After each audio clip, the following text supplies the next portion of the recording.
Day 22 in the Big Brother UK house, and it's nomination day. But before I get into that, thank you to everybody who sent me get well messages. That was so kind.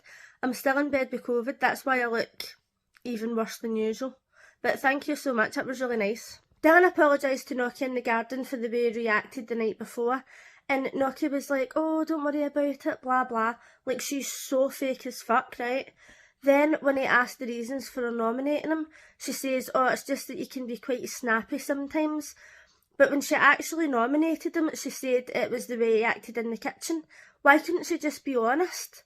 Like, if people were honest, then he wouldn't act the way he does. Or at least he would probably act like that a bit less. He then apologised to Trish upstairs, and at least Trish was honest with him, and she told him really how she was feeling. And she said, I didn't tell you at the time that it was Nokia that nominated you, because I didn't want to throw her under the bus. Not to mention the fact that she was going to nominate Dylan regardless. And I think he knew that. I feel as if Nokia and Trish both expect Dylan to be a mind reader. Like, they're telling him, oh, you're quite snappy with people and you can be quite aggressive or whatever.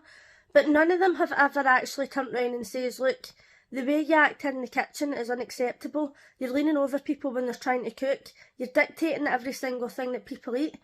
And they just expect him to know this, but he's fucking clueless. Dylan tried to explain the comment he made about black housemates not voting out other black housemates, and he done a piss poor job, because I'm pretty sure, and let me know in the comments if I'm wrong, I think he's nominated Trish before.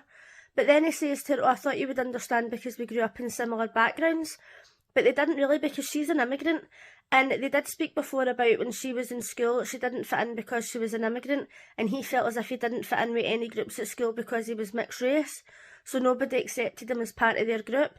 Aye, okay, fair enough, they've got that in common, but that doesn't mean to say that their backgrounds are the same. I don't know if I've mentioned this before, but on Big Brother USA, they go into alliances, and they got in trouble one year because it looked as if all the white housemates were voting out all the black housemates, and it was like a big race thing that was going on. So then, in one of the seasons, there was an alliance called the Cookout, and it was all the black housemates, and they were voting out all the white people. And when they got voted out, Julie was telling them, like the presenter was telling them, oh, you get voted out by the Cookout, and they're voting out all the white housemates, right? And they were like, oh, well, that's fair enough. And I'm like, no, it's not fair enough. It's not. Like, it can't be allowed one way and not be allowed the other way. It's absolutely ridiculous. The fact that Dylan even brought that up and made it a thing, he should have been put out the house. The housemates found out that they'd won the shopping task, and Olivia nominated Jenkin to be in charge of the shopping list. So he went into the diary room and he wasn't very happy about it, right? He was like, oh, I'm going to mess this up or whatever. Why didn't he just turn round and say, I would rather not be in charge of that, to be honest, because I think I might fuck it up? How do people get into the Big Brother house when they can't even speak up for themselves on something so simple? I don't understand it. Like, you don't want everybody to be in there and be loud, right, and obnoxious, but just be able to stand up for yourself on a base level. I was like, why didn't he just say, no, I'm alright, thanks, like maybe somebody else would like to do it, because I know fine well that Dylan would have jumped at the chance. So they all decided that they were going to have £5 each to spend on luxuries that they wanted, like sweets and crisps and stuff. Right, okay, fair enough, that's great. So then when the stockroom opened, right, and Paul ran in, the wee fucking skis bag that he is, and he grabbed like a big massive pile of biscuits and hid them under the bed, I was like, ah, he is a fucking arsehole, right?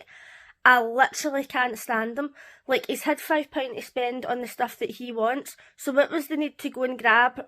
Like, for all he knew, he was grabbing other people's stuff, right? And hiding it under the bed like a fucking tramp. And then when Tom came in with his own stuff, and he's like, oh mate, that's too much. And Paul was like, no, it's not. And then Tom's like, alright, it's not. Like, he's such a wee fucking sheep. Like, he just does anything Paul tells him. I can't stand lad mentality, right? Like, Tom just follows him around like a fucking little puppy dog, and it drives me insane. Like, don't get me wrong, Tom just doesn't really do anything anyway, so that's the only time you're going to see him. But when I seen Paul grabbing the biscuits and sweets and putting them in his pocket, I was like, actually, do you know what, Paul? I hated him for day one. I hated him before he even walked in the house. But see, after that, I was like, he is a fucking dick. Then it was nomination time. And even though I wasn't surprised by any of the nominations, and they were pretty predictable, I was so glad that people were finally voting for Paul. Every time somebody voted for Paul, I was like, get Paul out! Get Paul out. Oh, I can't wait till he goes. Honestly, I can't wait. People online have been questioning whether or not Trish and Noki would have been up had they not had that secret task. And I do think that Trish would have been, but Noki maybe not, because she doesn't really get in anybody's way. A lot of the housemates think she's fake, but there's other people that you can get out before that, like people that are annoying, like Olivia and Paul. So in the end, it was Trish, Paul, Dylan and Noki that was up for eviction, and I was like, yes!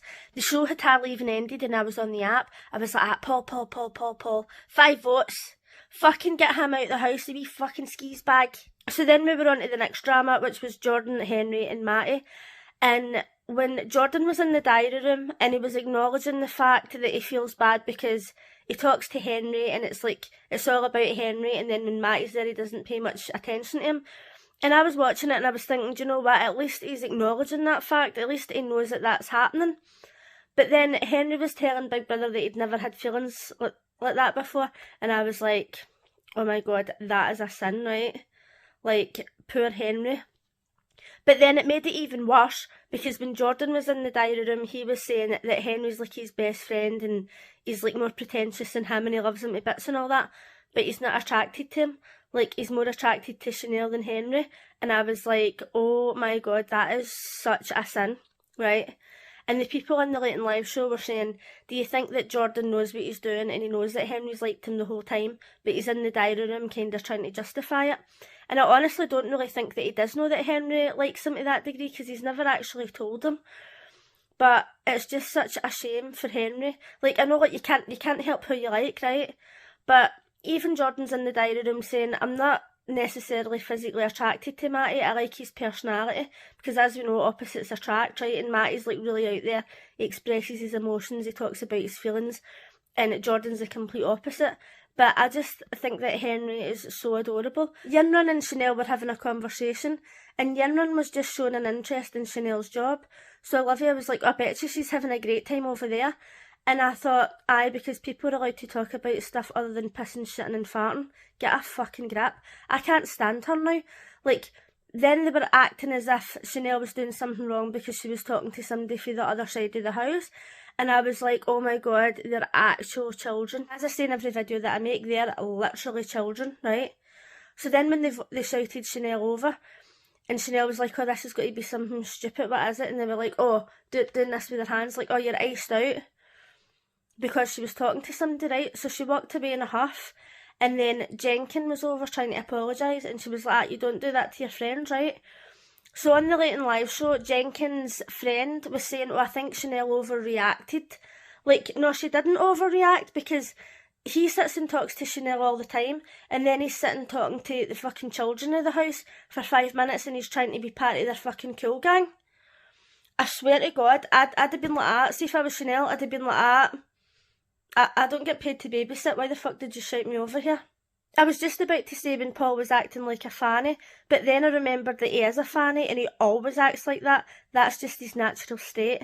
But when he got into Noki's bed and he was hiding under the covers and she walked up and she was like doing the face, and Paul always says, oh, Noki thinks she's better than me because she's well spoken or whatever.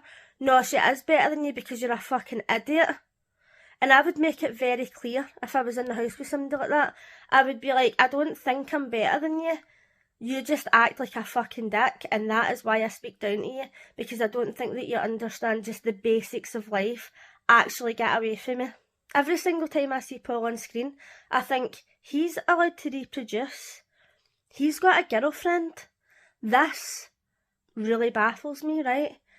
And Olivia was talking to Paul about people being two-faced in the house, and I thought to myself, just the other week she was talking to people about Paul flirting with her, and she was saying, oh, he flirts with me and I don't reciprocate it.